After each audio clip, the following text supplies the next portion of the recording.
Well, hello and greetings from San Jose. I'm just got back from Ely last night. I didn't even have a chance to shave yet or anything like that. And apparently I just got a message on my email that I just went live. Boy, good thing it works, huh?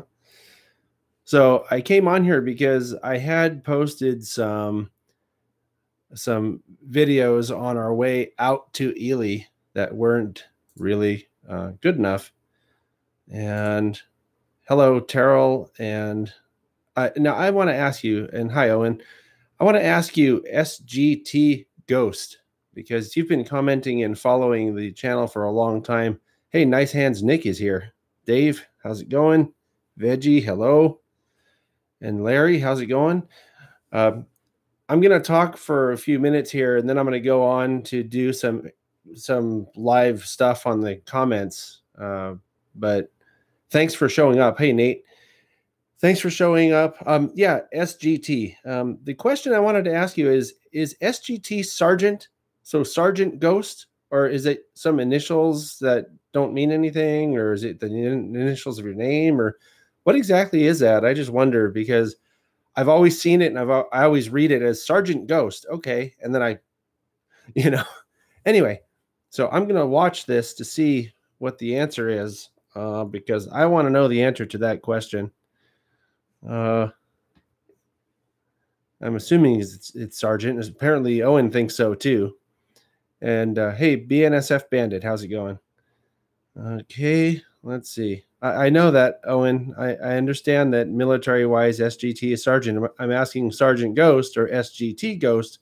Sergeant. Okay, very good. So I'll call you Sarge or Sergeant then whenever I see you on here. Or whenever I see the comments, I'll think Sarge or Sergeant. Anyway, I wanted to come on here because I wanted to let everybody know that I just got back last night from Ely, where he went to see the Nevada Northern Railroad. And I took more video than I've ever taken on one of these trips.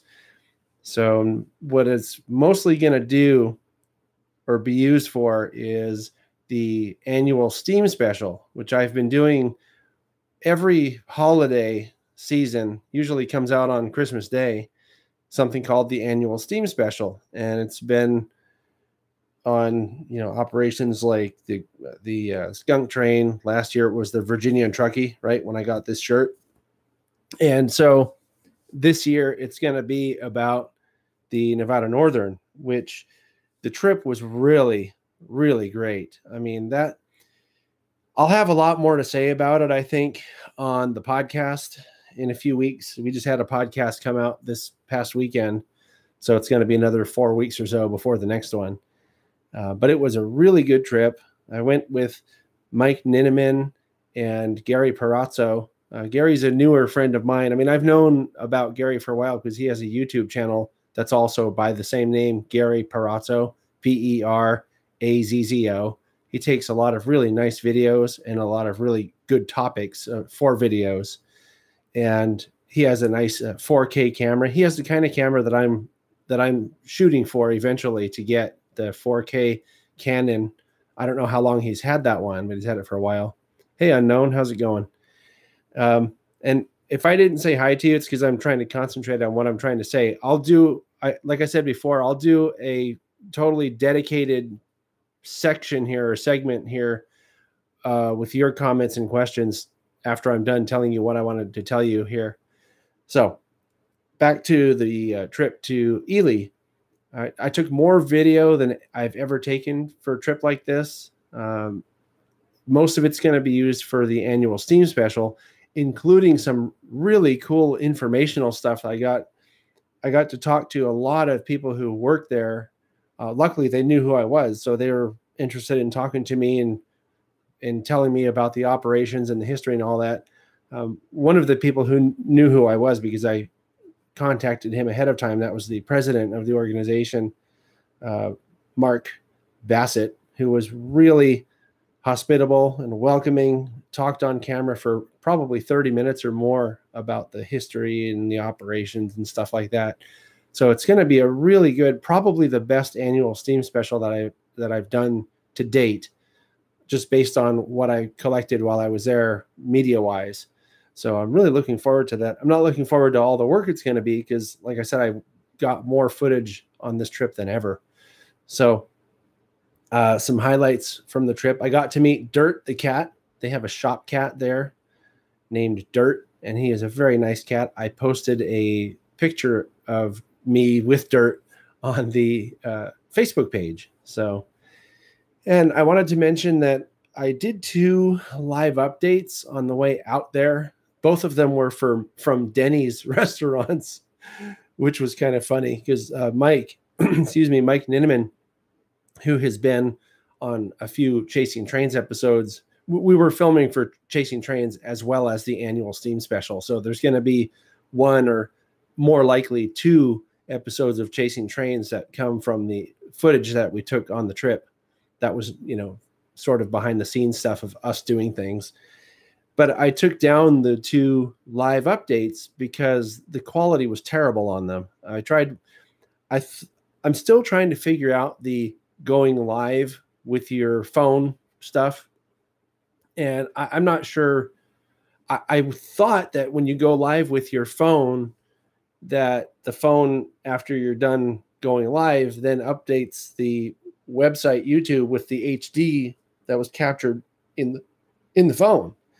But either it doesn't do that, and I was mistaken for thinking that, or it does do that, and the connection was so bad at these places, because I did a speed test on the connections everywhere I went on this trip, and it was horrendously slow. It was awful. I mean, I thought that my internet speed at home is slow. It was maybe 1/10 of the speed I get at home. It was just terrible. So either the speed was bad and the phone didn't get to finish uploading, or the phone just isn't a good way to go live. I haven't decided what or figured out what's going on yet. So I took those down just due to the low quality. I think they're pretty funny, but I don't want to have stuff on the channel that you can't watch because it's too crappy looking. That's the opposite of what I try to do here. So anyway, another highlight from the trip was I got to meet a whole bunch of viewers, as well as I mentioned before, the key people who make things go at the Nevada Northern. And I mean on both sides, both in operations and in the office. It was really great because everybody was super cool. We went and had pizza when we were leaving the facility or the place on Saturday. We invited some of them to go to pizza with us, which was pretty cool. And it was just great. Trying to think, there was another funny part that happened toward the end of the day on Saturday. I was walking back. I had wandered off with Mike because they were going to put the number 40 back into the engine house. So I went back with Mike to look at a blacksmith shop and some other stuff. Oh, hang on one second. I want to read this. Setting on the camera part of my phone. YouTube uploads at mid-range. Then the viewer can move the picture quality up. Blah, blah, blah, blah. Quality setting on the camera part. I guess I need to look at that, Dave. Anyway, back to what I was saying. So I went with Mike back to the engine house, and there were some volunteer. There was a volunteer there named BZ, and his brother John from Palm Springs. His brother's from Palm Springs. BZ is from, I think he said he was from Georgia. But anyway, and can you imagine that? Someone comes all the way out to Nevada Northern from Georgia to do a 1-month volunteer stint. I think that's pretty cool. And it takes a special place for people to want to do that. Anyway, so we went with them because they wanted to show us some blacksmith shop. And there was another sort of a storage building out there that had some rolling stock in it. Most notably, it had the number 2, which is a Nevada Northern coach or dining car or something. I don't remember what he said it was, but it was in that barn out there. And in pretty good condition too, I thought. So anyway, then we went into the engine house proper, where I got to say goodbye to Dirt the kitty, which was another thing I wanted to do anyway. Not that Dirt probably cares about me, but I wanted to see him again. And as we were leaving, another guy came up, Eric, who's I think he's one of the main people who operates the general store. He orders stuff for the general store and stuff like that, and he has a lot to do with the operations of the place as Mark's right-hand man, basically. And as Mike and I were walking back to the depot, he comes by and says, "Hey, I have the keys to this other building out here. Would you like to see it?" And my feet were really sore from being on my feet all day. I mean, you have to remember we were up since pretty early that morning. And but we're there, and I'm thinking, well, we traveled several hundred miles to get here. So yeah, sure. I mean, my feet are going to hurt anyway. So let's just go back into this building. So we went into this building, and boy, was that a time capsule. There's stuff on the wall from 1983 that looks like it hasn't moved. And that's when the railroad was effectively shut down, was 1983. And I'll talk about that in a minute if I remember, but I just want to tell this story because it was hilarious. So we go in there, and as we're coming out of the building 10 or 15, 20 minutes, whatever later, this state trooper highway patrol car pulls up next to the building. And I'm over there going, uh-oh, probably someone called in because they saw people sneaking around these outbuildings that no one usually goes into. And I thought we were going to be questioned or busted or something. So the trooper comes out of the car and approaches us. And I'm over there going, okay, now what? But I didn't say anything because Eric works there, right? And it turns out that this highway patrol guy was a podcast listener. I was just blown away. It was hilarious. His name is also Eric. But he comes over, he's like, "Oh, hey, I wanted to meet you because I've been listening to your podcast." I'm like, "What? Are you kidding me? I thought we were about to get arrested or something." or at least questioned. That was one of the highlights. It was so funny, because he went from being something that I thought was going to be bad to something that was like, "Oh, cool." And I was telling these guys because we were just like 4 or 5 of us standing around talking, and it turned out that all these guys out there knew who I was, but they were kind of playing it cool the whole time. And I don't know why they didn't just say, "Oh yeah, I like to watch your show," or "I like to watch your channel," or whatever. But it did make the surprise of finding it out later a lot funnier and a lot better for me. Anyway, that's when I started inviting people to go to dinner with us. But it was pretty funny and pretty fun. But those are kind of the highlights of my trips. There was more, but when I have time to collect my thoughts and write something down, I'll talk about it more on the podcast. So one other thing I wanted to mention, and I'll probably elaborate on this on the podcast as well. And by the way, before I say that, I want to thank everybody. There's like 30 people watching right now. So thanks for joining me here. I know this is totally unannounced and not what I usually do here. I'm going to do the question and answer here in a minute. So we'll go back to the chat screen on the side of the screen here in just a minute. But I wanted to say, for the past, hey, Mike, there's Mike now, Sierra Railway. Anyway, for the past, I don't know, year or two, it's been on my radar for longer than that, but for the past year or two, I've been reading more about the Nevada Northern because I knew I wanted to go there. And that's why when Mike invited me a month or two ago, Mike's Sierra Railway in the chat screen here, I knew that when he invited me, I knew I wanted to go. So it wasn't a hard decision. But what I was going to say is that I've been reading for years about how this is, quote, the best preserved historical railroad in the country or something like that. Best preserved is always what came out. And I always thought, well, what's that supposed to mean? Is it just because the climate there is dry and warm generally? I mean, I was dry and cold in the winter, but dry is the key thing, right? Because moisture does havoc on rail equipment, especially stuff that's stored outside. Then I thought, well, maybe it means that they have the equipment stored inside buildings like they do at the Western Railway Museum out here in California. But I didn't know what it meant. But I learned what it meant on the trip. And what it means is the company that ran the copper mining operation out there, Kennecott, just up and left when the copper business dried up because they couldn't maintain it. It was too expensive to maintain the place. So they left and they just handed everything over to, I think, the city or town of Ely. And then they had to develop an organization and a nonprofit and all that stuff to maintain everything and keep it as a historical place.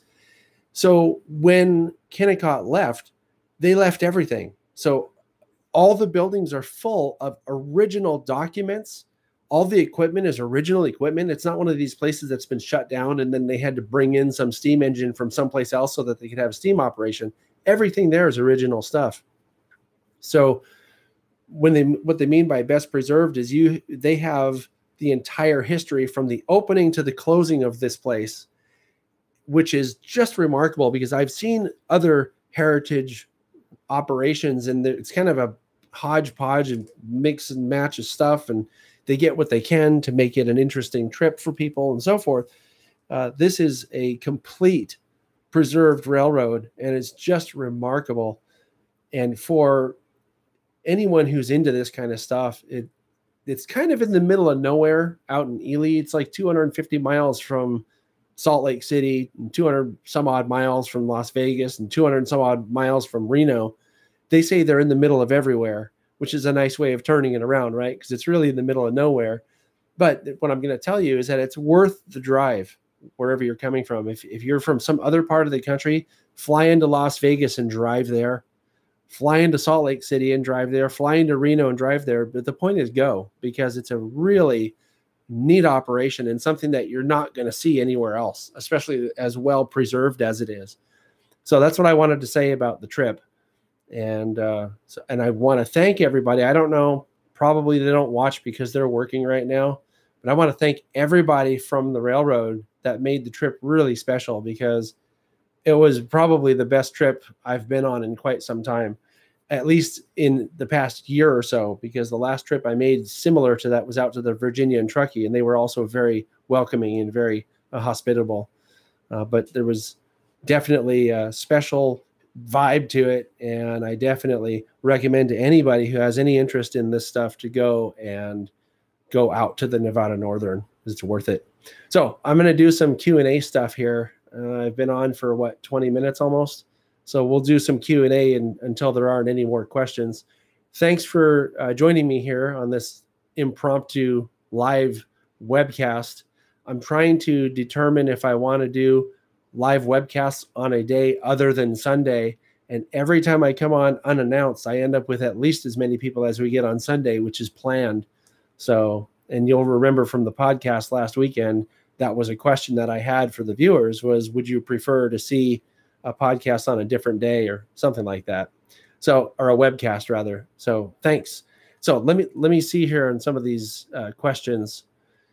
Okay. Sorry, it takes a second to read while I'm doing this. Am I doing St. Louis this year? Nice hands, Nick. No, I'm not doing St. Louis this year. I'd like to go, but I just don't have the cash flow to be making these trips all the time. That's going to change, though. Oh, I almost forgot about something. Hold on. I'm going to put the comments on hold for another second here.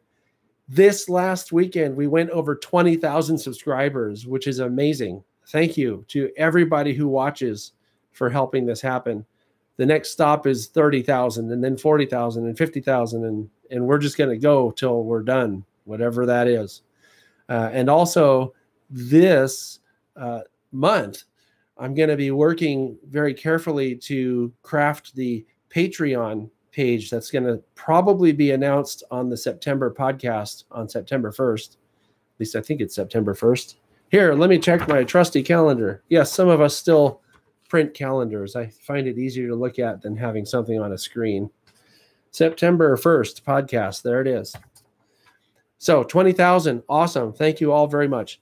Now I'm going to go back to the questions. So let's see here. I'm back up here. Am I doing St. Louis? No, sorry. I really want to, but I can't.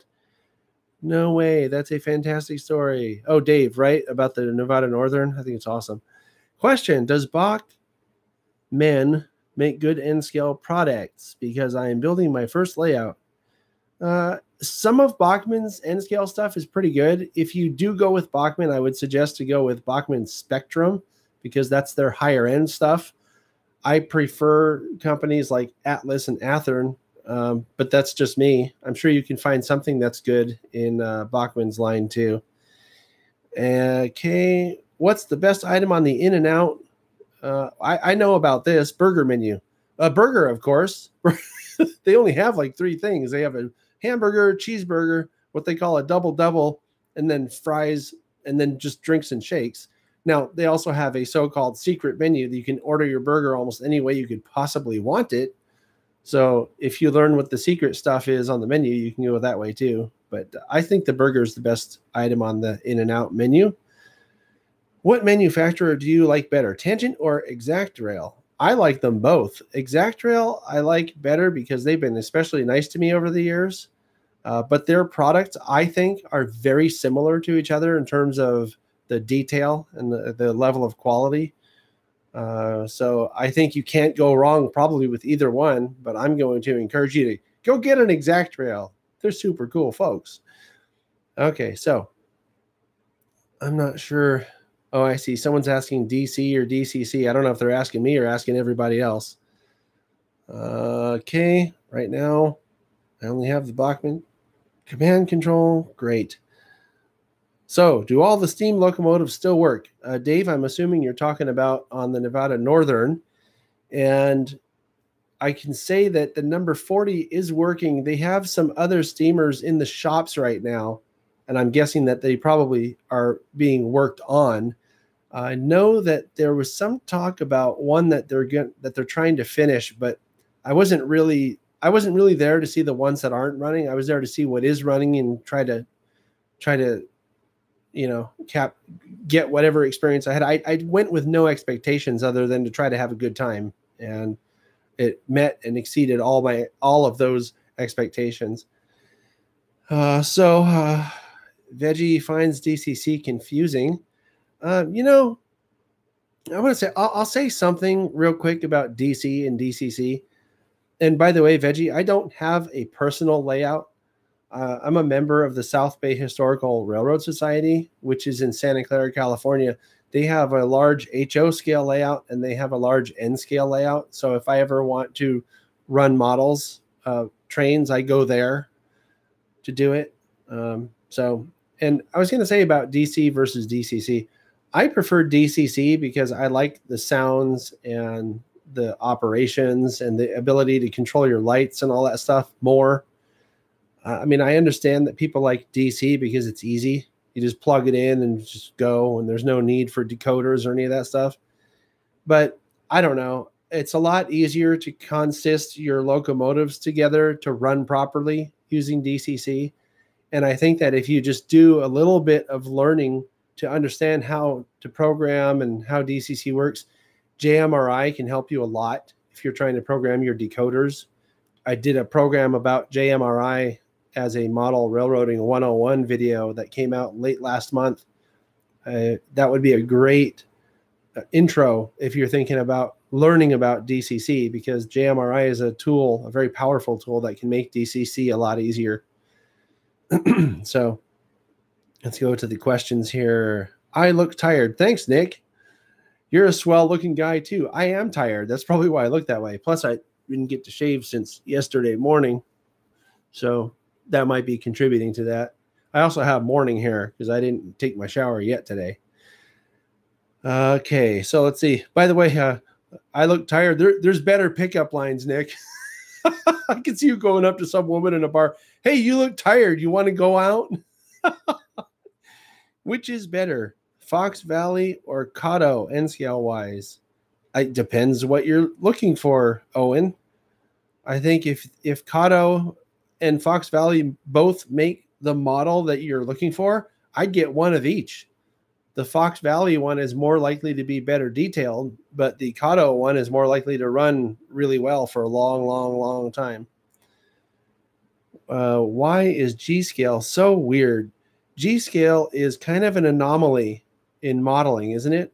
Because G-scale isn't even really a scale. I refer to G as just garden scale because it encompasses several scales, and the difference between the scales, rather than being the size of the equipment, is the size of the gauge of the track, which is just bizarre when you think about it. When's Chasing Trains coming out? Train 1922? I'm not sure. I haven't even had a chance to review any of the footage. I just got back last night, and what ended up happening was I took probably 2 or 3 hours to collect all the media. So that would be all the moving pictures, right? The film, the video film of video film. Film isn't video. The video from the trip. I had 3 cameras, video cameras on the trip, and all 3 of the cards were practically jam-packed full. Even on some of the cameras, I ended up having to go to the internal memory so that I could fit more stuff on them. So there is a lot of footage I need to review, a lot of shots. I got all of Gary. I mentioned Gary Perazzo went on the trip as well. He gave me all of his footage in case I wanted to use some of it. I don't know if I will. I haven't looked at it yet. So there's a lot to review, and even just the review process is going to take probably an entire day to try to figure out what should be used, what can't be used, or whatever.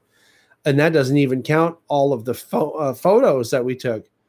My top secret production assistant, also known as my wife, went as well, took, I think, 3 cameras, including camera phones, right? And then I had 2 phones that I filled up with still photos. So, man, there is a lot to sift through. And then I'm also probably going to end up getting the video footage that Mike took as well at some point. We tried to do it yesterday, but it was just taking too long and everybody was tired. So we didn't finish doing that transfer. Something else I'm going to mention that I thought was really cool. I'm going to go away from the comments here for just a second and Q&A to let you know about this. Part of the reason we went on this trip was that Mike went to do the engineer for a day, or I don't remember what they call it there. They have a program where you can be the engineer and actually run the train out on the line for about 14 miles. So Mike did that. And some of the other footage I got on this trip was the footage in the cab looking back at Mike. So there's another hour and a half worth of footage I'll have to review to see what I can use. So it's an avalanche of media that it's going to take some time to get through. Okay, so my thoughts about the manufacturers closing in China. I'm actually working on that. Let's see, what is this? Oh, that was from Unknown. I'm working on understanding the impacts of that, and I'm planning to do some talks with manufacturers and then present that as videos, sort of unscheduled videos, because we didn't know this was going to happen. I think that it's unfortunate that the manufacturer in China decided to close when they did and in the way that they did, not giving anybody really any notice. But, and my understanding is that there's at least a dozen or more manufacturers that have been impacted by this. So they're going to be scrambling around trying to find a replacement. I do know that manufacturing is done in China because they actually have the facilities for it, and we don't really have those facilities in North America. That's my understanding from talking to the manufacturers that I have talked to. I know that's a big thing for a lot of people, and I'm convinced that if they were to figure out a way to open a factory in the United States or Canada or just someplace other than China, that they would get an instant level of loyalty from people. Even if the products cost more, people would rather buy something made here, because everybody complains about stuff made in China, even though it's done that way for a reason. It's kind of a weird situation. It's kind of done that way because it has to be. And I really don't think they have a lot of choice in the matter. That's just where they're able to do it, because manufacturing plants aren't just places where they do the plastic injection molding. They do all of it. They assemble the entire thing and paint it. It's like a one-stop shop of everything you do on your workbench. So it's not as simple as it may sound sometimes, is what I'm trying to say. Scott Day, I really want to meet you. From watching your shows, I feel like I've known you. Thank you for the new video. Scott, we'll probably end up meeting at some point. I mean, I get out there and I don't make a secret about where I am generally. So if you're around in the place where I am, just come up and say hi. What you see on this is me. I don't come on here and make up some phony, persona to be. I am who I am, and I just do my thing. And I'm always glad to meet people that watch. I mean, because without you guys, this channel is nothing. That means a lot to me. So I'm sure we'll meet someday. Just I don't know where you're from, but it'll happen. Last thing I expected was to meet a Nevada State Trooper, highway patrol guy that was a watcher, a viewer, listener to the channel. So you never know where you're going to meet people. It's kind of fun that way. Do I have a Gmail? I do, but I don't remember what it is. It's through the SBHRS. If you ever want to email me, you can just email podcast@tsgmultimedia.com or john@tsgmultimedia.com and I'll get it. What is my favorite locomotive?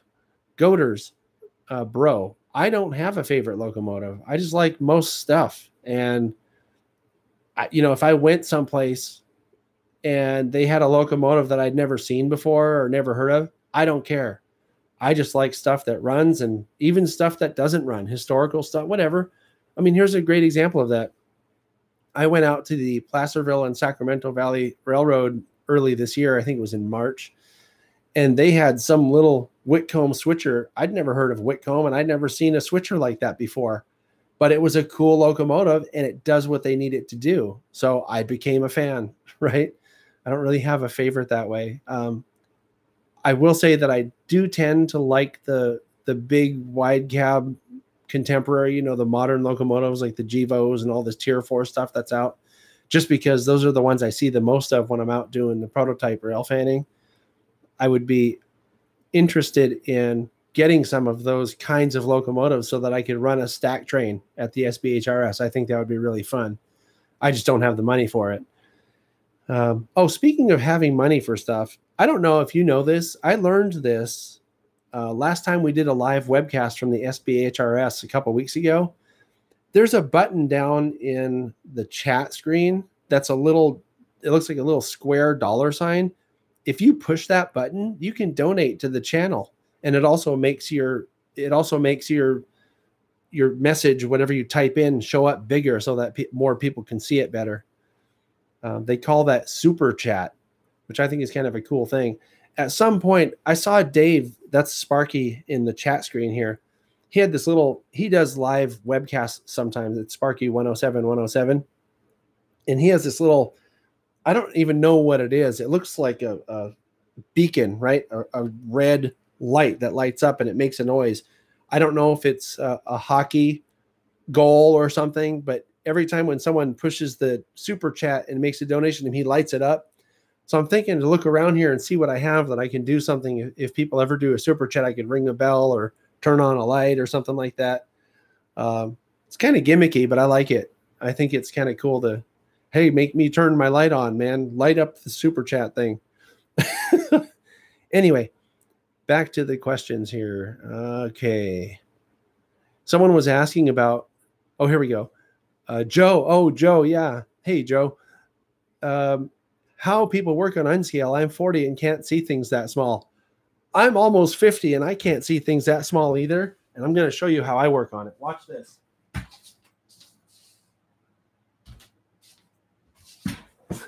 This is how I work on N-Scale. Okay. I can see N-Scale now. I can't see my screen because it's too blurry from this far away. But I can work on N-Scale with this visor. I bought this visor at Harbor Freight for $5. I'm not kidding. And I did a video review of this on one of my live webcasts when I first started doing these. It has an extra little magnifier in it. And I put both magnifying glasses. I don't know if you can see this, but there's two here. There's an interior one and this exterior one here. I put them both down, and now I can see stuff in N-Scale. It works really well, and it was only $5, right? So that's a little modeling on a budget tip right there. It has these built-in LEDs too, right here, one on each side. I have never used these. You'll notice I have it taped shut because when I am working, I have enough light here in my studio that I don't need extra light. And I always grab this part to lift it up. It's on a swivel here, so you can see if I need to do something else and read, I can put that up and use my reading glasses. But every time I would grab this part to lift it up, the lid would fall off the battery compartment lid would fall off. So I taped it shut, and now I don't have to worry about it falling off and irritating me. So that's how I work on N-Scale, and give it a try. I mean, it's really not that hard if you have that stuff, and you do have to have some patience too. So let's see here. I'm young, but my eyes really suck. Nick had some good advice there. Try Z-Scale. That's even harder, I'm sure. I've never worked on a G-Scale model, but looking at it and seeing how small it is, I can see where it would be a bit of a problem. I'm 45 and been in N-Scale for 31 years, right, Tom? Exactly. You can do it. You just have to use tools like magnifiers. Okay. Let's see here. I'm still looking to see what questions people are asking. It's time to bring these companies back to North America. Right, Tom? And that's what I was talking about earlier. I would like to see that too. I had suggested on Bowser's Facebook page, why not get together with all the other companies that have been affected by this and be a master of your own destiny. Build a plant here, bring whatever tools and stuff that you need and specialized equipment to do it here, right? And have a conglomeration of these 12 or 15 companies that have been affected and just do it. They probably could make enough money or have enough money to open a factory here. And I'm convinced that if any manufacturer had a plant in the United States, it would make the cost higher, but it would probably give them enough loyalty just from the people who have been saying what Tom is saying here, bring the companies back to North America. Because people always complain about why is stuff made in China. I see it over and over again. I understand why stuff is made in China, and I kind of tried to explain it earlier, but people would rather see stuff made here. And frankly, I'd rather see stuff here made here too, but the cost would go higher. So you have to being a manufacturer must be a very difficult thing, and I'll tell you why. Because you have people who always say that make stuff in the US or make stuff in North America, whatever, to make just not China. Quit sending Chinese junk, whatever. But at the same time, people also say, oh, it's so expensive. Why is everything so expensive? And you can't have it both ways. I mean, yeah, stuff is expensive, but if they make the stuff here, it's going to be more expensive. So they're kind of stuck between a rock and a hard place. But I do think that if manufacturers found a way to manufacture here in the States, that they would gain an instant base of very loyal customers who would save an extra week or an extra month to buy the stuff that's made here, because people like stuff that's made in the United States, especially nowadays. Without getting too political about it, I will say that I would like to see more stuff made in the United States too. I think that good jobs here in the United States are important. So let's see, should move to USA. I think Tom Carr's also adding to what Tom McAdams was saying here. Okay, let's see. Microtrains does it. I think you make a good point there, Tom, and I think that it would be smart for these other manufacturers maybe to talk to Microtrains and find out what they're doing differently so that they can. Someone here, Dean, is asking if I have a special mic for the webcast and what are the specs. I don't know how special it is. This is a Samson COU1, I think, or COU3. I don't remember. It doesn't say on it. Oh, here it is. CO3U. It's a USB condenser microphone. This is what I use on the webcast, this live webcast. This is also what I normally use for my narration on anything that's narrated on YouTube.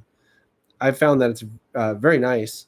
And you can buy fairly inexpensive condenser microphones on Amazon that are, we were just talking about this, made in China. I did a product review for one, I think it was made by a company called BC Master that I use for Channel 2. Oh, that's something else I should mention, guys, because I think I mentioned it on the podcast this past weekend. Channel 2 went to 1,000 subscribers. So thanks a lot for that. I really appreciate it. I bring that up because I was going to say I use the BC Master condenser microphone for a lot of the narration on the Channel 2 content whenever there's something narrated.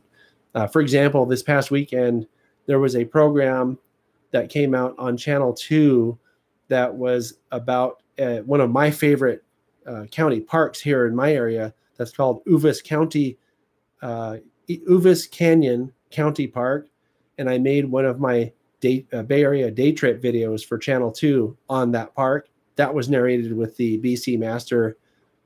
Don't remember the exact model, but that's what I use, just a condenser mic. And you try to make sure that it's quiet around. And if you have a very live room, you can put foam up on the walls or carpet and stuff to deaden the acoustics of a room. So let's see here. Cost of production. The people are discussing now about what I was talking about the manufacturers. Labor laws also. I think Dave makes a good point here. Cost to maintain factories. And again, it does cost more. I realize that. Oh, Scott Day, I'm from Reno. Oh, actually, I think we talked, didn't we, Scott? Yeah, you sent me a message on the Facebook page, I think. I remember talking to you. If we had had time, we really didn't have time because we made the trip from Ely all the way back to the Bay Area, and it's a brutal drive. Otherwise, I would have stopped in Reno and told you where we were. Anyway, sorry, I got distracted here by the chat. UP big boys. I can understand that, Goaters. I like the big boys too. It's going to be neat that they're going to have the 4014 running, hopefully by next year for the 150th. It's going to be a zoo, though. I keep thinking about that. Gee, do I want to go to that 150th thing out in Utah? Yeah, I want to go. But do I think I'm going to get any good video there? Hell no.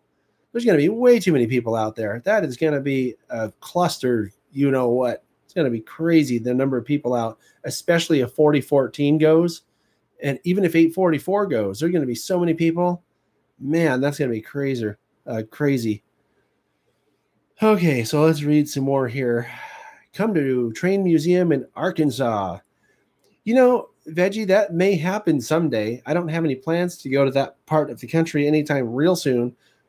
Although I will probably end up going to St. Louis at some point in the near future because I keep talking to Ken Patterson and we really want to do one of his Ken Patterson What's Neat this week with Ken Patterson live webcast podcast. It's not live, it's a weekly podcast. What's neat this week? That's what it's called. Had to think about that for a minute. We keep talking about it and I want to go out there and he invited me to go out there. Now I don't know if that's close enough to go to Arkansas, but it's a hell of a lot closer than where I am right now. We'll put it that way. Okay. So, I'll get out to St. Louis at least, if nothing else. Okay. So let's see. Hello, NW611J. Funny, 5 or 10 years ago, I wouldn't have even known what that meant, but I think I know what that is now. Cheryl Crow. Hello. I want to build a railroad company in the future of America. Goaters, I think that's a great thing to aspire to. And I promise you, if you build a model company that manufactures here in the U.S., you're going to have a lot of people who are instant fans just for that reason. Do I plan on making the Chasing Trains episode out of your trip? Yes, I talked about that earlier in this live webcast. It will definitely be 1 or possibly 2. I don't know. I need to look at the footage. I might even be able to make 3 episodes out of it. The thing is with Chasing Trains, though, and it's really kind of a hard decision to make because Chasing Trains is supposed to be about the people more than it is about the trains. And that's something that I think a lot of the viewers who comment on Chasing Trains don't quite get, because I get these comments on the videos on YouTube that are like, hey man, I want to see more trains. I don't want to see people screwing around. But that's what Chasing Trains is. It's about us. It's not yes, you get to see trains and you get to see what we saw, but Chasing Trains is about chasing trains. It's not about trains. Otherwise it would be just called Watching Trains or Here Are the Trains or just trains, right? Chasing Trains is you get to see what it's like when we go out rail fanning, basically. So there's going to be stuff where we're making jokes in a restaurant or giving each other crap about things or just, it's usually a lot of friendly ribbing that sounds brutal, but we all know that we're joking. And some of it ends up being really funny. And what's best is when you happen to have the camera running and something funny happens, because it happens quite a bit. There was one that I missed this past weekend. We went through a drive-through at a place called Hunter's in Ely, and the girl that was working the drive-through was so nice, because we were just being smart asses the whole time. And I changed my mind about my order, and I didn't do it on purpose. I actually honestly changed my mind. I'm like, no, I don't want that. I want something else. And she got the order. It was perfect. I recommend that place, by the way. If you're in Ely, go to Hunter's. It's like an old drive-in that they don't have the stalls with the little speakers and all that like drive-ins have, like Sonic has now. But it's that kind of a setup where you can pull into places like that, but you go inside. They also have a drive-through, but the food's really good and the service is really good. The people that work there are very friendly. Okay, let's see. Plan on making chasing trains. That was the last one I looked at. Goaters, my preferred scale. I think it's kind of a hard question because I really like N scale, but I do find them challenging to work on. But I mean, I like a challenge, so it's not a big deal. But there are times when I'll do a decoder installation on an HO scale model, and it's so much easier because it's so much bigger than N scale. So I think that my preferred scale for running trains probably is N scale, because you can get more into a smaller space and run bigger trains in smaller spaces than you can with HO. But when it comes to actually running the trains, actually working on the trains, I find HO a lot easier to do. So, okay, it's if made outside China, they would be twice the price. Right, see, Timber Surf is talking about what I was talking about here. Manufacturing stuff in China is easier because they have the facilities for it. You know, like I was saying, it's a plastic injection molding. You have electronics, you have painting, you have all the details. You have people there that can sit for 10 hours or 12 hours repetitively putting little tiny details, fairly accurate, depends on the brand, I guess, pretty accurately onto the models. It's a hard thing to get that kind of manufacturing here in the US. They also have different environmental laws, which is a huge thing, because I'm sure that those facilities probably put out stuff that would not be allowed in terms of byproducts of the manufacturing process, whether it be air, in terms of air pollution, or even just chemical pollution that could get, you know, here we're very strict about how to dispose of that stuff. There might not be so much in China, which, I mean, it's a double-edged thing, right? Because I don't want China polluted as much as I don't want the US polluted. I really don't. So there are harsher regulations in place here than there are there. So that's part of the cost of this. And it's not as easy as just saying, oh, we're just going to manufacture things here.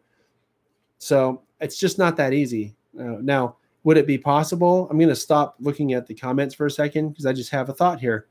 Would it be possible maybe to 3D print stuff? I mean, that's even more expensive, but it's here. I think Shapeways is in New York, isn't it?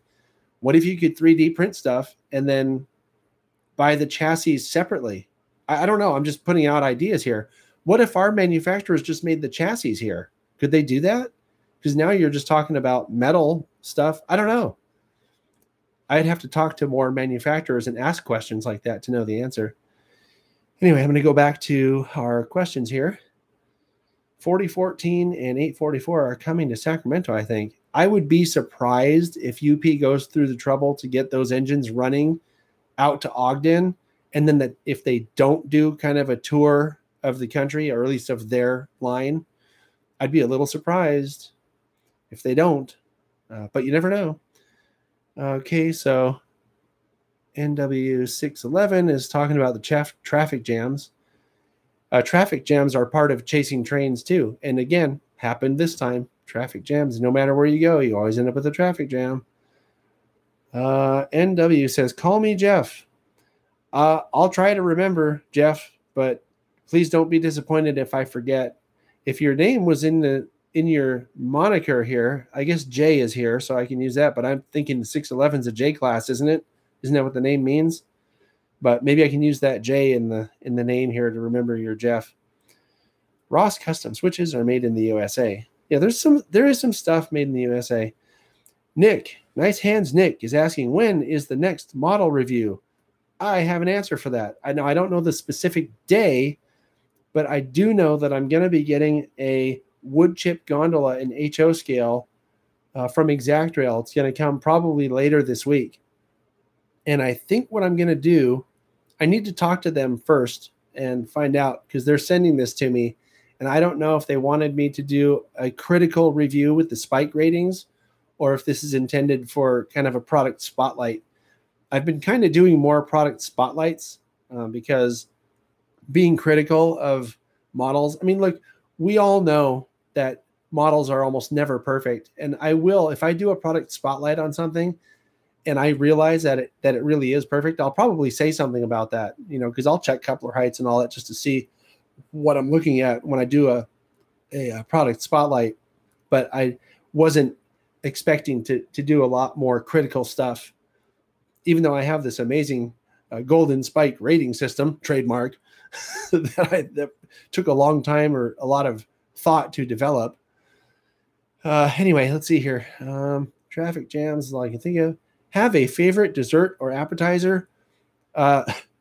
Owen, I'm just going to say this one time, just for you, bananas.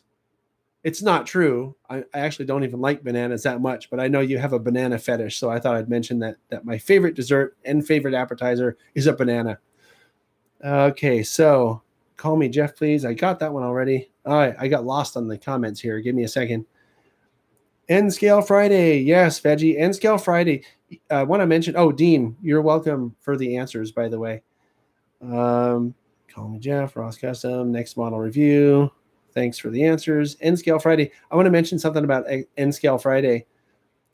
And I did N-Scale Friday for a number of reasons. One of them is I still think that N-Scale is a little underserved on YouTube. There are a lot of people that do a lot of really good N-Scale stuff, videos, but there's more HO than N-Scale. And I think it has to do with the market share distribution, right? There's more people that do HO. But I've had people comment on N-Scale Friday that they want HO Scale Friday too now. So watch out for HO Scale Friday. It's probably going to happen at some point. So let's see. N-Scale Friday. Yeah, I get that. That's why I really like it. I've been watching that series since it started and don't ever intend to stop. In my opinion, that's something that is truly lost in this hobby. Are you talking about chasing trains and the fact that people are the focus or can be the focus? I want to comment on that briefly, if that's what you're talking about, Jeff. I want to mention that there is a social aspect to probably every hobby. And chasing trains, yeah, that is what Jeff meant. Chasing trains is no different. When I go, this is one thing I think a lot of people that watch what I do here don't quite get. And even some of the people that have gone chasing trains don't quite get. When I go to do something, I don't go with a bunch of expectations and, I better see that one GEVO I want to see, or, I sure hope I see a heritage unit, or it's just going to be a waste of time. I go to have fun. And I'll tell you something, that even if I went to chase trains and say I met up with Marty and Frank and Mike and all these, whoever it is, Trevor and Paul, any of this, if I went out to chase trains and we didn't see a single train, I probably wouldn't be able to make a video out of it, because I kind of would like to have trains on a chasing trains video, but I would still have fun. And I have a specific example of this. We went to the Virginia and Truckee last year. And when we got there, I'm trying to think of how to say this without making it a personal thing. Well, let's just put it this way. When we got there, things didn't go exactly according to plan for some of the people who went there. And it turned into how negative can you be about the situation? And how crappy can you be to drag everybody else down while you're out there being a negative Nancy? And I didn't care. It's just like, hey, we just drove all this way. Let's have fun. Let's do something good. Let's see something that we haven't seen before. So, for example, we drove up to a place, and it became apparent that one of the people who drove up there didn't want to drive on that kind of road, even though he had a 4x4 that's supposed to be able to do that. I don't know, just wasn't a very confident driver or what. So it turned into, oh, well, now all I can do is drive on the streets. Well, that's your choice. Now, luckily for me and luckily for you guys, because you got to see the fruits of this planning that I did ahead of time, I was in contact with a really great guy named John Wisely. He has a YouTube channel called Wise Guy. There's some numbers after it. I don't remember offhand, but he was in the Chasing Trains episode from the Virginia and Truckee from last year. He was Wise Guy on the Chasing Trains episode. He had a truck and he knew the back roads up there. So when it turned out that people weren't willing to drive their vehicle on those roads, we went. Oh, Nick, don't do this to me. When we went on up there and found out that vehicle wasn't going to be driven on the roads that it was supposedly made for, I went with John Wisely to all the places that he was going to show us anyway. Now, we didn't have room in his truck because he had a pickup truck, but no one else appeared ready to go, okay, well, I'll just go with John and get these shots then. So I said, okay, I'll go with John and get these shots then. I kind of was planning to do that anyway. Now, I thought we were going to just follow him places, but we couldn't. Well, I shouldn't say we couldn't. Someone wouldn't. So I went with John, and I went and saw all these amazing places because I was flexible about it. It's like, look, things didn't go according to plan. Oh no, it's the worst trip ever, and I have to act like a little girl now. No. Okay, well, what can we do to make the trip worthwhile? So I made the trip worthwhile, and I had a great time. Boy, was that wonderful. Anyway, back to the questions here. What's my preferred DCC system? Goaters, I don't know that I'm the right person to ask that question because I don't know the ins and outs of the back ends of these things. I will say that here in my office, when I'm testing stuff and running stuff and doing things with DCC, I don't even have a DCC system.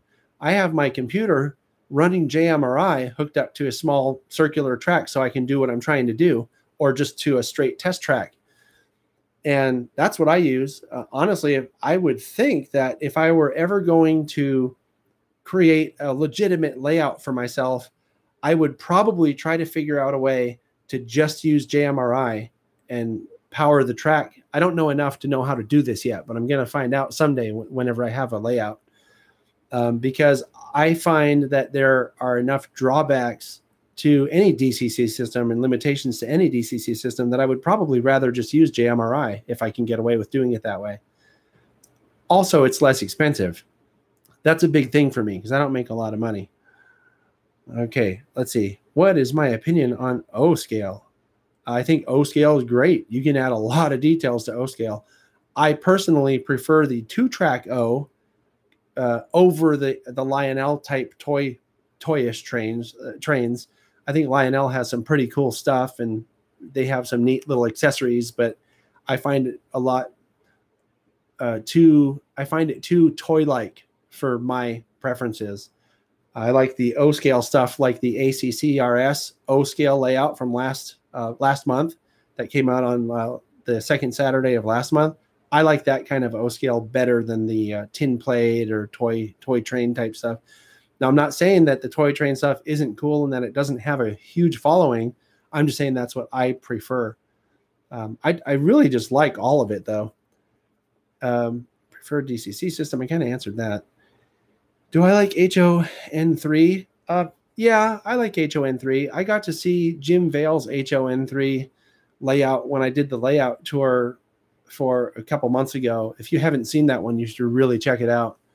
It was Jim Vale's HON3. It was the Black Creek, Glenwood and Black Creek layout.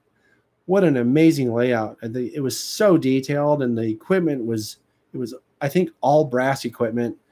Everything was very custom, I think, because it was HON3. So yeah, I do like the narrow gauge stuff. ON3 is also very nice. I did another layout tour with my friend Dave Adams, who has a gorgeous layout. That's ON3. So yes, I like narrow gauge in general for railroading. Not to mention that most of the garden scale, remember I was talking about garden earlier, most of your garden scale stuff that's steam is also narrow gauge. I don't know if you realize that, but it's a scale called FN3. And I think it's 1 to 23 or 1 to 20, 1 to, I don't remember the exact scale. You have to look it up. But steam operations in garden layouts usually are FN3. A great example of that would be the Fern Creek and Western, which was a segment on last weekend's podcast the day before yesterday, had a segment on the Fern Creek and Western garden layout. Okay, what's the best N scale and HO scale couplers?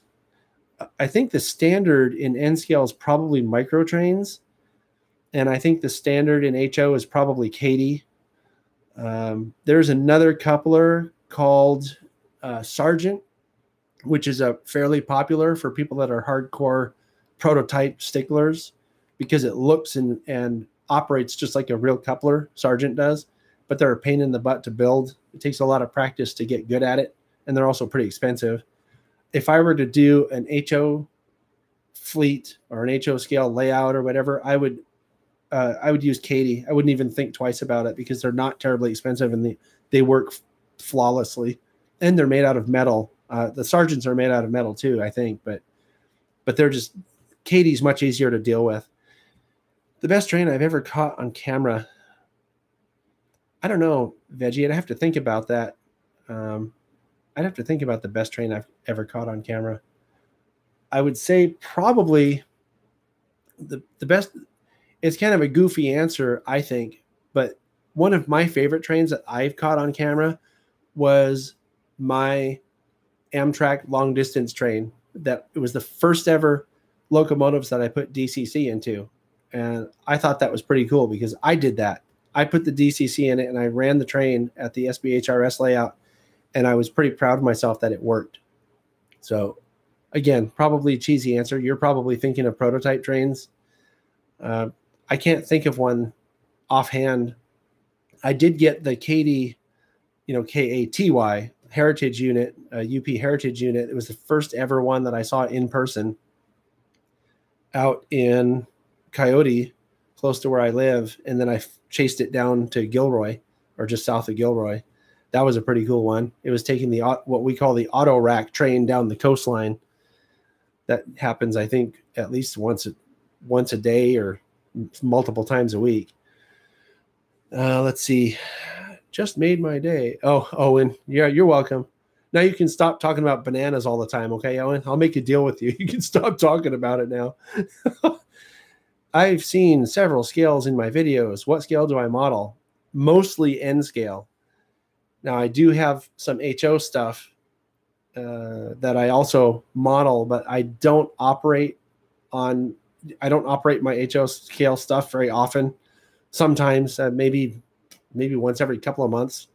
But I do operate my N scale stuff more frequently because I hang out with these guys at the SBHRS that they have an N scale layout. And most of the people that I've become friendly with at the SBHRS are N scalers. So, that's what I do. It's like I was talking about earlier about the social aspect of the hobby. So let's see here. Been several scales. What scale do I model? I just answered that one. Chasing trains, yes. So Jeff was talking about chasing trains. I already answered that one. N scale Friday, HO scale Saturday. Right, Sarge? But the thing is about that is that I have regularly scheduled programs already on Saturday. So, I'm not always going to have stuff to highlight. Like Alvin. But by the way, did you guys like Alvin Ho's N scale stuff from the past 2 N scale Fridays? Wasn't that stuff awesome? I met him at an op session, and then I saw him at the Bay Area Prototype Modelers Meet, and then I also saw him at the DCC lunch. And I didn't realize when I met him the first time at the op session that he does all this stuff. He even writes for Railroad Model Craftsman. He has several articles on his Rock Island stuff. Wasn't that stuff cool? I didn't realize it. That just goes to show that when you meet somebody, you never know who you're going to meet. I didn't know he was an article guy for Railroad Model Craftsman. I thought that was pretty cool. And then, you know, you get to know people a little bit, and then you find out all this interesting stuff about them. I think it's really great. Okay, let's see here. I've seen several scales. I'm trying to catch up on the comments here. What happens to prototype locomotives hit each other at 30 miles per hour? What kind of question is that, Goaters? I'm sure you can find the answer on YouTube, and it's not pretty. Hello. Oh, my goodness. How do I say this name? I don't know anything about Hungarian pronunciation. So I'll just call you Zabo. Modeling N scale, and I love it. Thank you very much for watching all the way over in Hungary. This is really cool. And I'm glad that I saw this. If you want to figure out how I can pronounce your name and type it in a way that I'll understand, I'd be happy to try to call you by your real name, Zabo. When am I going to do a video? Yeah. Try chasing planes. Yeah, that would be pretty hard, Owen, because they go a lot faster than I do. Greetings from Germany. All right, Manfred. Germany. Watch the show whenever I can. Thank you so much. I wonder who's watching right now from other countries. We have Hungary. We have Germany. We had Canada. That was Dave, although it looks like he's still here. Cool. Let's see. My favorite model railroading scale. Oh, okay. That's a little bit of a different question because people are asking what I work on or what I model. What is my favorite model scale? Probably HO, because it's small enough that you can put a lot of stuff in, but it's big enough that you can get a lot of really good detail on it. Although N scale nowadays is getting to where it's as detailed as HO, isn't it? Let's see. Preferred bench work. Oh, that's an easy question. Bench work. My preferred bench work is stuff I don't have to build. Okay, so DCC++ uses JMRI as the control and programmer. Okay. Well, Tom Carr, DCC++ is something I may end up looking into. A video about chasing Wiley. I don't know. I guess we could do one of those. Chasing Wiley, geez. I have not been to Ogden, Goaters. One thing with the couplers is you don't have to build the Cadies, unlike Sargent. I get what people like about them, but I still prefer Cady. Jeff, exactly. Exactly. You don't have to build the Cadies, and they are easy to operate. Just one little stick, uncouple. Great. Back up. It doesn't matter. You don't have to straighten it out. You don't have to make sure the little pin is lifted with the magnet. You just back in, and it works. It's hard to get a lot better than that. Now, I'm not a huge operations guy, but ease of operations does mean something to me, because that is when I do run trains other than the SBHRS, it's because I'm doing an op session somewhere. So I would definitely want to use Cadies for that. Okay. So thanks for that, Jeff. That sums it up exactly. Okay. How about Thursday? Oh, I see what you're saying. Crazy. Yeah, I don't know. I need to figure it out. I'll probably my thought process with N scale Friday and HO scale Friday, if that's what it ends up being, is that if I do both, then something is more likely to come out every week, because I'm not going to have something every week for N scale Friday. I just don't have time to do that. And honestly, I can't think of stuff that I think is worth showing you every single week. But if I make it 2 scales, then I have the option. If I find something cool that's HO, I can just put that as HO scale Friday. If I have something cool in N, then I can do something as cool in N scale Friday. So I don't know. I'm still trying to figure this out and haven't decided anything yet. I'm just throwing it out there, right? I'm thinking out loud, and your feedback in the window here really helps me determine these things too, I should mention, as well as your feedback in the polls that I do on the podcast. That also helps me figure out what I want to do, because if I'm putting something out consistently on a day when nobody wants to watch it, I'd rather not do that. I'd rather put something out on a day consistently when people want to watch it. That way you get what you want, and I get views on the content, which helps me. It helps the channel get more visible on YouTube's algorithms if it has more views. So anyway, let's see here. Where can you buy ON3 track? That's a good question. I don't know who makes ON3 track. I want to say that Atlas might, but I don't know. I know that a lot of people hand lay their track on those odd scales like that. I'd do a Google search and try to figure out if anybody sells it prefab. What do I do with all the products I'm giving for reviews since you get different scale stuff? I keep pretty much everything I get in all scales for product reviews or product spotlights. And I've bought N scale stuff from Exactrail. So I'd say that, well, I keep everything, Dave. That's one thing I want to mention. At some point, I'll have too much stuff and I might end up selling some of it.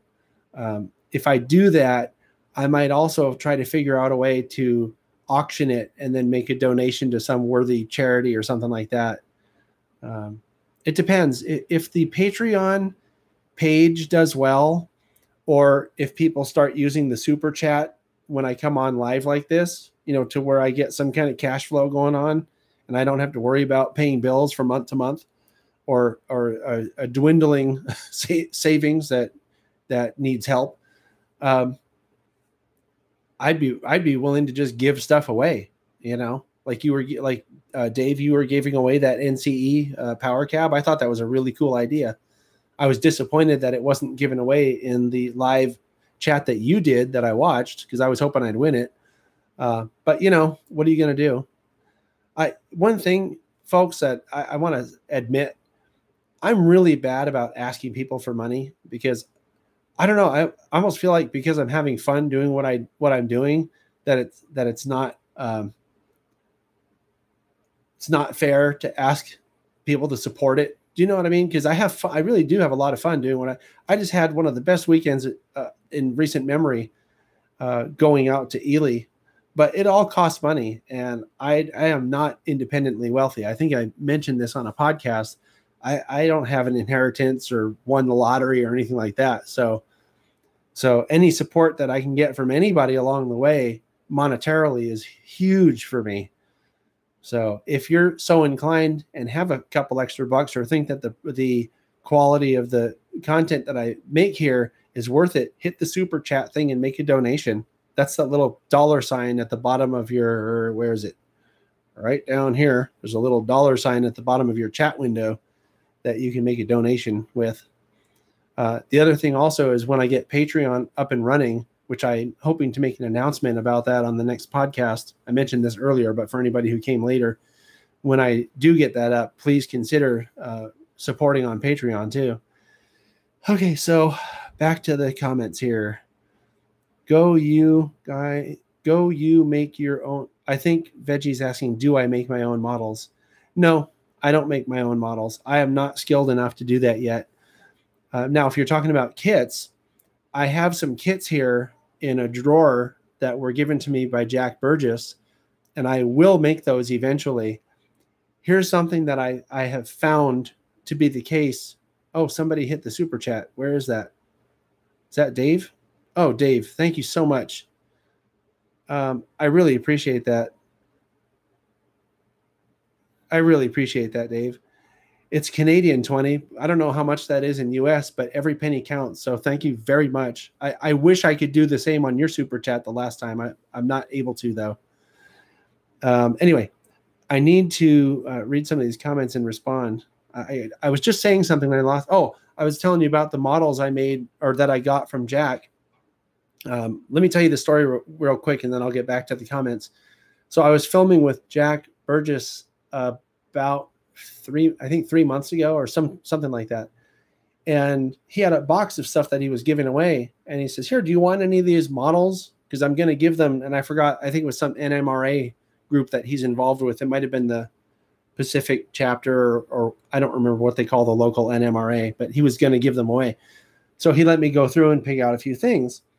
And I told him, I'm probably not very good at building these, so I hope they're not going to waste with you giving them to me.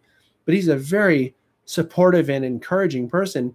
He encouraged me to take them, and I told him, okay, well, at some point I'll make these, but I don't have a paint airbrush. I don't know how to paint stuff. And he says, that's okay. When you're ready to paint them, bring them over and I'll teach you how to paint. And I'm like, wow. I mean, how can you say no to something like that? So I have these models, and what I'm going to do with them is, okay, so let me back up for a second here, and so you'll understand where I'm coming from. Oh, and by the way, just real quick, I saw someone checked in from United Kingdom, TimberSurf. Thanks for checking in. I really appreciate that. All the international viewers, I think that is so cool. This is using the internet for what I think it should be used for. Okay, back to models. What I found is during the summer, I am going all over the place doing stuff. And for example, this month, I think I have one or maybe two events that right now are planned.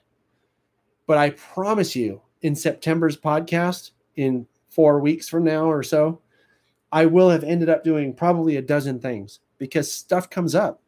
You know, like when I got back from Ely, there was a message about a running the trains event that's happening on Friday that I'm going to go to. I didn't have any plans for that. That wasn't in my calendar. There's another event I'm going to go to, Roaring Camp. I didn't have plans to go to Roaring Camp. It kind of came up. So, you know, and that's two just in the last 24 hours that I didn't know I was going to do that now I'm going to go do. Now, part of it is I have a hard time saying no, but the other part is that there is a whole lot more stuff going on in the summer because the weather is nicer than there is in the winter. So my point to all this is in the winter, I'm going to be posting more stuff like John's models, right? Where I put DCC into a locomotive or something like that. And that this model building that I'm going to do, I keep pointing back here because they're in the drawer right back here that I'm pointing at. This drawer right here. The models are in there. And I'm going to build them over probably the winter months because I'll be inside more doing stuff. And I think most people relate to this because generally your summer months are between, you know, May and October. Well, here it's more like between April and November. But the point is that I'm trying to make here is that I'm going to be building more and posting more of me modeling stuff during the winter months than I will during the summer because I'm too busy during the summer. The good thing about being busy during the summer is that it gives me stuff to edit during the winter when there may not be quite as much stuff going on. So that's how I'm balancing this for the channel. And it's something that I've kind of figured out really over the past 2 years when I've been trying to get out there more, especially for the past 7 or 8 months. I've been trying to get out there more and doing more stuff, a much larger variety of things with other people instead of just sitting around here with one person doing boring stuff. So anyway, back to this favorite classic train. Oh, my thoughts about the 844 incident. My thoughts are is it's tragic. I don't know what that lady was thinking. And moreover, I don't know what the people around there were thinking. Surely someone must have seen what she was doing. Surely somebody must have seen that she was too close to the track. And I can't understand why someone wouldn't have yelled at her to get away from the track. If I had been there, I wouldn't have cared about the shot. I would have gone over and said, hey, you're too close. You're going to get injured or worse if you don't get off this track. I feel really bad for her because I think she just didn't know what she was doing. My understanding is that it was a lady who was taking some pictures for her grandson that she was going to email to him later or post on Facebook or something like that. And well, I don't think she got the pictures that she was looking for. And I think about, you know, if that rumor is true, what's her grandson going to think? Oh my goodness, grandma wouldn't have died if she hadn't been taking pictures for me. So it's my fault, depending on the kid, right? So it's a tragedy all around. And, you know, I know because we know these things because we're around trains, but I find it hard to just look at something like that and just rag on her for being stupid or whatever. Oh, Darwin Awards and all that. You know, how callous is that really? It is a completely preventable tragedy. And I feel really bad for her family. more than anything, and for the crew of the train as well, because I'm sure they didn't want to have that happen either. I did see the video though, and it was just brutal. I mean, people don't move like that. Anyway, let's see some more here. N scalers invade HO. Good, Nick, because I have some HO stuff that I really want to run. I just never get to. Okay. I'm in Texas. Okay, Jeff. Well, thanks for watching from Texas too. Pierre, all the way from Wales. All right. Wales in the United Kingdom, because New South Wales is in Australia, right? Regular Wales is from the UK, if I'm not mistaken. Have I heard of the Cotton Belt 819? I don't think so. Okay, Dave, talk to you in an hour, right? Another German viewer. Thank you very much, Jay, for watching. What is DCC++? Goaters, that's something you should look up on Google. You don't have to build sergeants. You can opt to purchase the kits for them, but they also come pre-assembled. Right, Mike? They come pre-assembled, but they're even more expensive when you buy them that way. And like I said before, I don't have the money to buy something like that. Something that to me is less operations friendly doesn't make a lot of sense. While also being more expensive doesn't make a lot of sense to me. What camera do I use for recording N-scale models? Depends.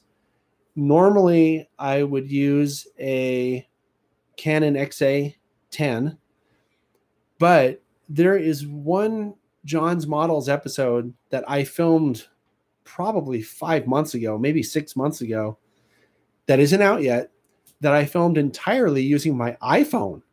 So now, chances are you won't know the difference because I know how to use the phones and I know how to do lighting because that's what I do. But those are the two things that I use most of. Okay, what camera do I use? Hi, Lone Wolf, and thanks for watching, Lone Wolf. I appreciate that. Timber Surf is talking about DCC++. So Goaters, you might want to get in touch with Timber Surf and find out more info from him or her. Probably him, because YouTube tells me that I have 92% male viewers and 8% female viewers. I don't know why, because frankly, I think that trains and model railroading shouldn't have a gender preference or gender gap like that. But who knows? Let's see here. Katie's. I'm trying to understand what Jeff said here. Your uncle got you into this, used Katie's. Oh, right. Katie's with grades. Yeah. I agree that they're better than the McHenry scale couplers, but that's only because the Katie's are made out of metal and the McHenrys are made out of plastic. I don't think that the actual operation of Katie's is any better than of Sargent's, because Sargent's do grip. They're like real, what do you call it? They're like real couplers, and they're also made out of metal, so they are sturdy. I just don't. See you later, Sarge. Going to watch the SpaceX launch. Interesting. So Sarge must. I wonder where SpaceX is launching. Anyway, so the reason I like Katie's more than I like Sargent's is because I don't want to have a special little magnet that I have to use and to get in there. It just seems like a pain in the butt, and because they're more expensive too. And that's really not my thing right now. If I were starting fresh and had people that I could pay to build my layout, and pay to do everything, I might consider Sargent. But I don't know. Katie is just so much more prevalent, and frankly, if I wanted to take my equipment to run someplace, they'd probably be using Katie. Something else I don't like about Sargents is that they don't mate with other couplers. So if you have someone that has only Sargents and you use Katie on your layout, they can't bring their stuff over because your Sargents won't work with your Katies. Sargents have to go only with Sargents. Katies can work with any kind of a knuckle coupler. So if you have McHenrys or anything like that, you can use them with a Katie layout. I mean, an all Katie coupler layout, right? Okay, so back to this. I finally caught up to where Sparky did his super chat. Thanks again, Dave. I really, really appreciate that.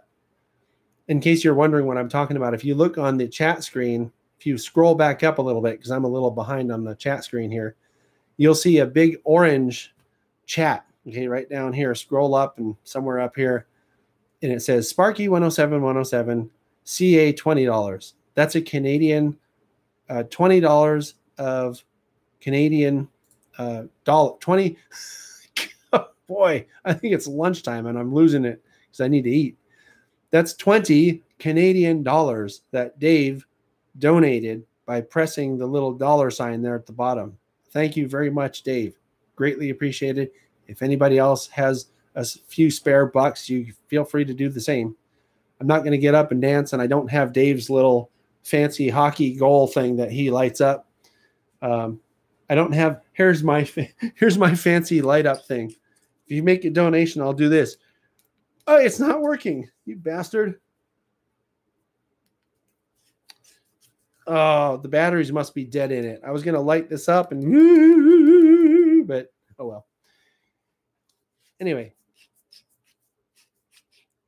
someone here is asking about the nomenclature for locomotives and Victor Zatoka. I don't know why Union Pacific renames their locomotives. I think it has to do with the applications that they use their locomotives for, and their nomenclature is based on that instead of a model number. But UP also seems to do that. They seem to want to put their fingerprints on everything. I look at the heritage units that they did and think the same way. They made bizarre looking heritage units that don't really relate to what those units are supposed to be honoring, or I think a heritage unit is supposed to honor the fallen flag. And they made up these fictitious paint schemes. I'll never understand that. Anyway, UP has their own naming system. I think somewhere around $18. Okay. How do you scratch build a locomotive diesel? I think you would start with a mechanism. And if I were going to scratch build a locomotive diesel, I would probably start with a mechanism and do it as easily as possible, which is probably with a Shapeways body or shell, if you will. I should use Patreon more when I get it up because YouTube screws you on every penny that they squeeze out of your donations. Is that how they take it out of your super chat too? I didn't know that, Lone Wolf.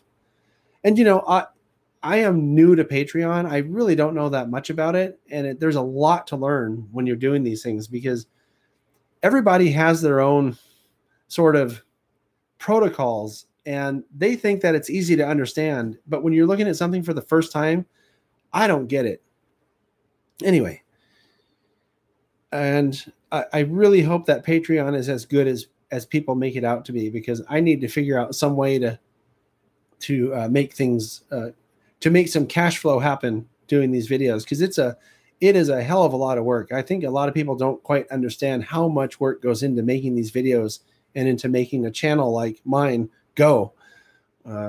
Yeah, it's fun, and it really is. And I get to do a lot of really cool things, and I really do. And I appreciate that, and I love it.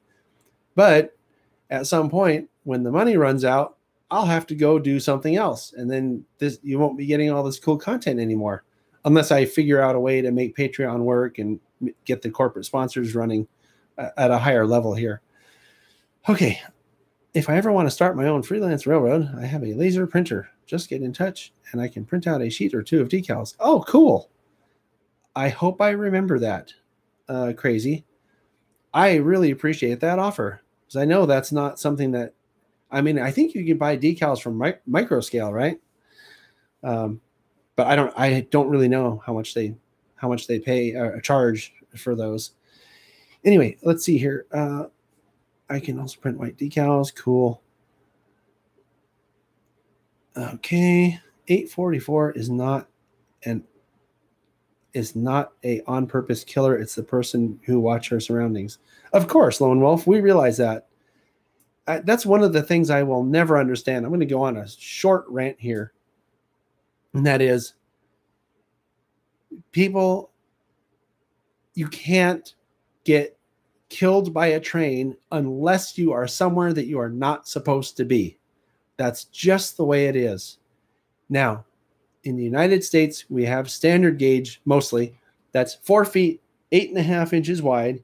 You extend, the ties past that, and then you go another 15 feet or 20 feet. If you're smart, you'll go another 50 feet past that, because derailments could kill you even if you're in a place where it was okay to be.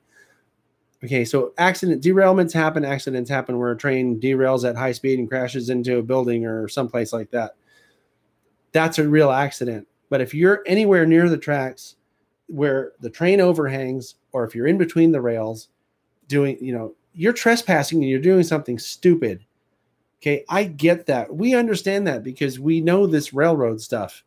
The lady who was taking the picture obviously was ignorant of these things.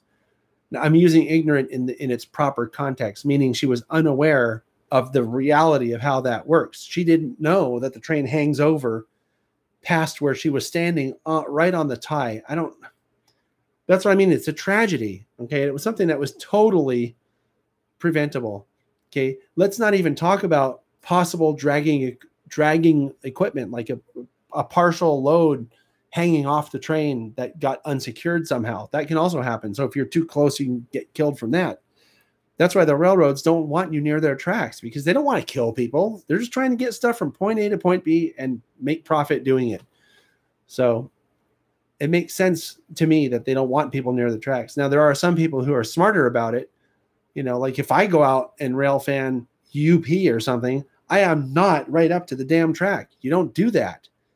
And frankly, you don't get a good shot doing that anyway. You want to be back from the track a little bit so you can at least see the side of the car, right? Well, I prefer it that way. Anyway. So yeah, if you get hit by a train, it's almost always your fault. There are some few exceptions. Like I said, a derailment where the train goes off the tracks, or dragging loads or something like that, that you might not be at fault, but still, just stay away from the tracks, right? And if 844 is coming to your town, or 4014 is coming to your town, stand back and take a picture, because you're not going to get a good picture right in front of the damn thing anyway, especially if it's doing 40 miles an hour or whatever it was doing. So, Wales, near Bristol. Yeah, see, I knew that was where Wales is. Goder's not cool to say. I didn't see what Goder said. Oh, I see. The message came back off. Anyway, sorry about that. Thanks, Goders. I don't know what you said. I missed it. But I appreciate that you're censoring yourself if you said something that shouldn't have been on there. Someone is saying, do I have any old models from the 70s or so? I do. I have a box of old Tyco trains, HO scale Tyco. And there's also a bunch of Italian trains that my parents brought back in the 70s from Italy in that same box. Maybe I'll bring them on a live webcast sometime and just pull them out one at a time and show them.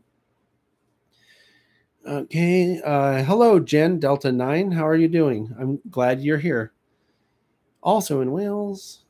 Okay. What camera do I use for pictures, and which camcorder do I use? I think I mentioned the answer to this earlier. I've been using Canon cameras since around the late 1990s. And right now I have some XA10s that I use for video. I use my iPhone for almost all the photos I take. It does a really good job. I also use my iPhone for a lot of the videos I take. Okay. How many toonies? I don't know what that means. Something flying off a freight car 15 feet is still too close. Right, Carl Sorensen? That's true. Or like I was saying earlier, a dragging load, or maybe a door that came open on a car. There's all kinds of things. It's best to stay away from the tracks if you're going to be around tracks to film or whatever. There's nothing you can do about crowds. And frankly, I'm thinking about going to Ogden or going to Promontory next year. Haven't decided for sure yet. It depends what else is going on at that time. But I will tell you right now that if I go, it's not going to be to try to get good videos of the trains, because it'll be impossible. There are going to be way too many people there. It is going to be such a crowded zoo trying to be at anything that involves the 4014 or even the 844. that I'm just not really into that. So it'll be a video about the event, and don't expect great shots of the trains that don't have other people or other foamers in there next year. So Delta 9, Jen says, trains had some news today about the 844. I have not seen anything about that. The next model, Railroading 101, will be out next month, because this month we have Jack Burgess, model railroading with Jack Burgess. I got hit by some ballast 60 feet away. Wow. I didn't even think about that, because little pieces of stuff do end up on the track at times, and having that much force come down like that, right, on a pebble or a penny or something, could easily send it flying. Shoot, that could even kill you if it hits you the wrong way. On motor car runs, we stand behind the speeder when a train goes by for safety.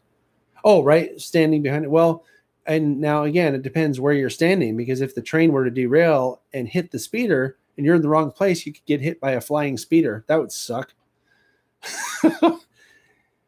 Keep in mind, stay the hell off the tracks. Know that we all know this, but for everybody else, stay off the tracks. Exactly, Jeff. Stay off the damn tracks. Just stay away from the tracks. I mean, it's not that hard. You know, the other thing that is just mind-boggling to me is when there's a train stopped blocking a road crossing, and it's stopped there. And then I've seen videos of people who come up and they start climbing over the train or under the train to get to the other side. What are you going to do if that train starts? And it can start anytime. And you do not know when that train is going to start. You could be killed in an instant if you get hit by the train and dragged, knocked down. And next thing you know, you got a wheel, cutting you in half. It's horrible.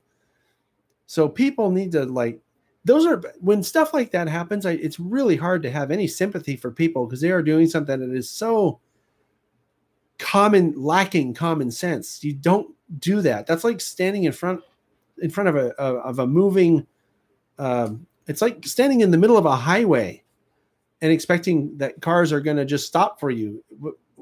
Well, it's actually not like that. It's worse than that. It's like standing on an airport runway and thinking that the plane landing is going to be able to swerve or stop before it kills you. Just dumb. Okay. Delta 9 can't link the information about the 844 incident. I'm interested in finding out whatever new information there is.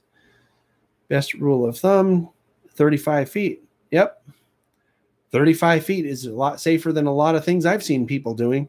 I mean, there are times when I'm closer than 35 feet, but a lot of times I will hit the record and then I'll go hightail it out of the area, because if it wants to run over my camera, that's something I can live with. See you later, Dave. Thanks for coming in, and thanks for the super chat too. I appreciate that. Okay. Have fun working on the layout. I thought he was going to work. Oh, work on my layout. Okay. Well, there you go. All right. Well, shoot, I've been on here on this live. I did not intend to come on here for longer than maybe 20 or 30 minutes. I wanted to give you guys an update on the trip to Ely, because I took down the live update videos.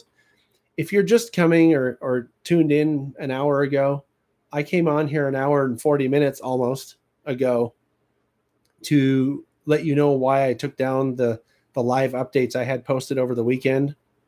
And it was because the quality just wasn't good enough for the channel. So, and then I talked about a few things, and then I started doing the live chat, and here we are like an hour later. So thanks everybody for tuning in here too. I appreciate that. I'm going to try to wrap this up because it's after 1 o'clock where I live, and I did not get to eat lunch yet. So I'm having trouble putting my thoughts together due to lack of energy from lack of food. So let's see. I'll do a few more here, and then take off. People saying goodbye to Dave. That's very nice. Hello, Closet Branch. Is 833 steam locomotive a sister or brother of 844? I'm not aware of 833, but it sounds like it's in the same number series. Try searching Google for the answer to that question and let me know what you find. What happened with the club layout with the Santa Fe trains on it? I'm not sure which club layout you're talking about, Lone Wolf. Hey, Jen, Delta 9, can you go maybe onto the Facebook page and post a link or send me an email with the link so I can read it? Actually, do that. Send me an email with the link. And if I can, and if I find that it's helpful or useful, I'll repost it to the TSG Facebook page, or I may repost it to the YouTube community page if I find that it's worthwhile information. Let's see here. Hey, Lone Wolf. Well, yes, I live in California. I don't make any secret of that. I could be in Washington, Oregon, Nevada, Arizona, or I think parts of Idaho are also in the Pacific time zone. But yeah, California would be your best bet because it is the most populous state out of the ones I just mentioned. Okay, so see, Carl Sorensen. Oh, 833 is the one that's in Ogden that they use to take parts off for 844. Yeah, okay. I didn't realize that was the one. I knew that they had. I think UP also has a sister to the big boy that's over in Cheyenne. Is that where their shop is? Wherever their shop is, they have a sister to the 4014 that they also cannibalize for parts for the 4014. At least that's my understanding. Can I can make you some HO signs? Okay, Veggie, if you want to make some HO signs, that would be great.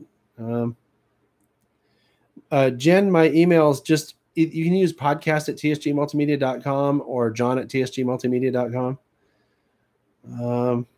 I can type it in here. I think I can do this. Typing it into the thing there. Oh, interesting. It highlighted it. I wonder why it did that. Okay. Well, anyway. Looks like the yeah. You're welcome. Oh, I can do happy faces on here too. Here's one. I wonder if it would be worth it to try maybe next time because I'm too distracted now. But if it would be worth it to try to type stuff in here and try to answer questions talking at the same time. I can multitask. After all, I watch hockey and basketball at the same time on my computer when it's hockey season and basketball season. Shoot, sometimes I even put football games on if they're if they're on at the same time as the basketball and hockey games.